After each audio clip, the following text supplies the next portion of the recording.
ainsi soit-il, as they are.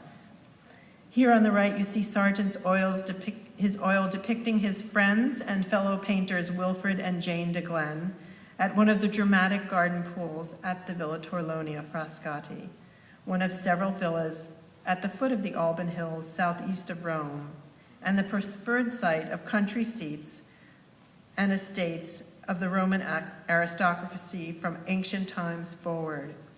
First built by the 16th century Italian poet Annibale Caro, the villa was acquired in 1607 by the Cardinal Scipione Borghese, a nephew of Pope Paul V, who promptly saw to the creation of its expansive water-featured garden, the Teatro dell'Acqua, completed in 1625.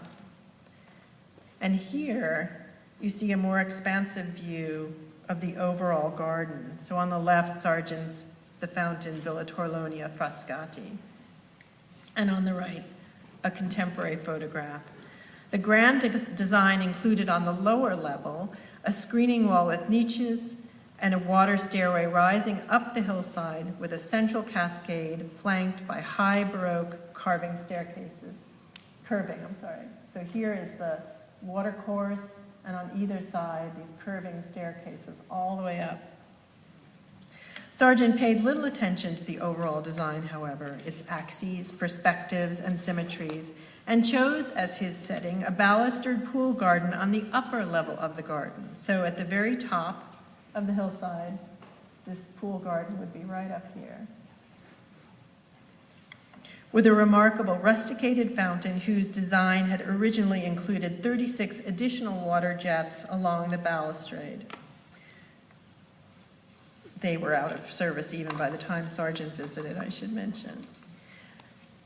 I wanted to note here that Wharton described the tiered cascade as the most beautiful fountain architecture of all Frascati, and there were many estates there. As important for Sargent, she wrote of the more elevated pool setting, quote, "The upper plateau is enclosed in ilexes, and in its center is one of the most beautiful fountains in Italy, a large basin surrounded by a richly sculpted balustrade." Sargent found that combination about which he'd written in his letter, remember ilexes and cypresses and fountains and statues, here. The interplay of such sculptural features and their verdant settings was from this point on his primary subject in the garden watercolors, to the exclusion of sweeping perspectives that registered the entireties of gardens and sequential transitions according to axial designs. In the numerous oils and watercolors Sargent executed at this site in the Villa Torlonia Gardens, he offered cropped views of the water features, building compositions on slices of the balustrade, all heavy and rough textured volume, and glimpses of the grand water jet rendered with vigorous white brushwork, setting these elements in dynamic arrangements against passages of deep, dense greenery. The figures that are so prominent here give us a sense of what Sargent's garden outings were usually like. He was rarely alone. This, in fact, is the only oil from Torlonia that features figures. And Sargent initially intended to include only Jane in her white painting blouse. She was one of the artistic American Emmett sisters of Lydia Field Emmett, if you know our great Chase portrait upstairs. And Jane had reported in a letter that Wilfred, her husband, had walked over to inspect her work, and Sargent commented, "Stay there, Wilfred, you look just like an Italian loafer."